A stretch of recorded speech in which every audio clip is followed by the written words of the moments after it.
वडापाव नाही, ही वेगळी आहे. वडापाव कॉमन आहे. वडापाव कॉमन आहे ना. तेच. यांचं म्हणजे तुम्ही आता कधी पाहिजे का वाईस बर्फी?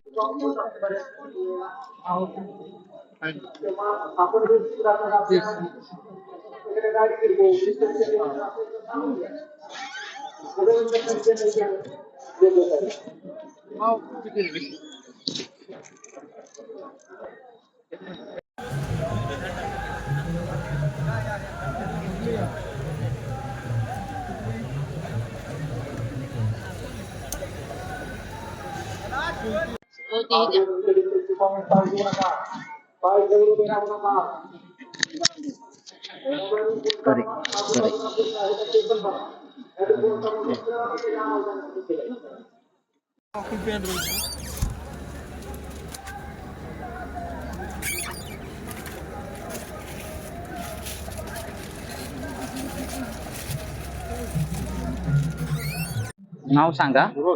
नमस्कार, राजकुमार आतकरे.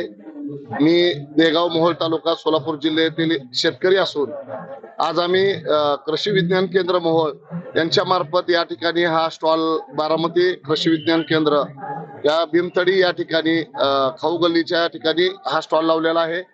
आणि पूर्णतः शेतकऱ्याला कशा पद्धतीनं उत्पादन केलेल्या फळ प्रक्रियेवर प्रक्रिया करून आपल्याला कसं सेंद्रिय पद्धतीचं देशवासियांना खाऊ घालून कॅन्सर मुक्त करता येईल, त्याचबरोबर त्यांना सुजलम सुफलम कसं बनवता येईल.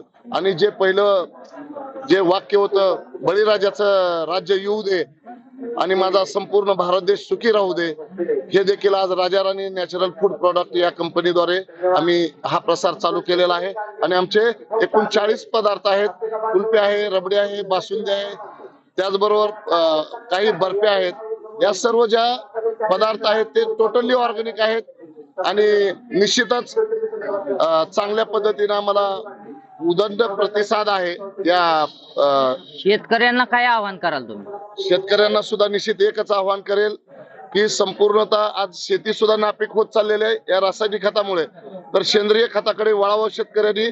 सेंद्रिय खताकडे वळल्यानंतर लोकांना ऑर्गॅनिक खाता येईल आणि ऑर्गॅनिक खाल्ल्यामुळे निश्चित त्यांची आयुष्य मर्यादा वाढेल आणि निश्चित आपला भारत देश सुजलम सुफलम बनेल. एवढंच मी त्यांना आवाहन करतो. विषमुक्त भारत देश करूया आणि निश्चित भारत देश सुजलम सुफलम करूया. मगाशी मकरंद अनासपुरे आले होते. मकरंद अनासपुरे सरांनी देखील आमच्या स्टॉलला व्हिजिट दिली आणि Raja Rani natural food product एक अभिनव प्रयोग त्यांना वाटला. त्यामुळं त्यांनी सुद्धा आमच्या 40 प्रोडक्टची पाहणी केली. त्याचबरोबर सीताफळ रबडीची टेस्ट घेतली आणि त्यांनी सुद्धा आमची खूप आणि आम्हाला शुभेच्छा दिल्या. आणि सेंद्रिय शेतीकडे वळण्यासाठी अनेक शेतकऱ्यांना गाईडलाईन करा, अनेक शेतकऱ्यांना सांगा, असं देखील त्यांनी आम्हाला सांगितलं आहे. धन्यवाद.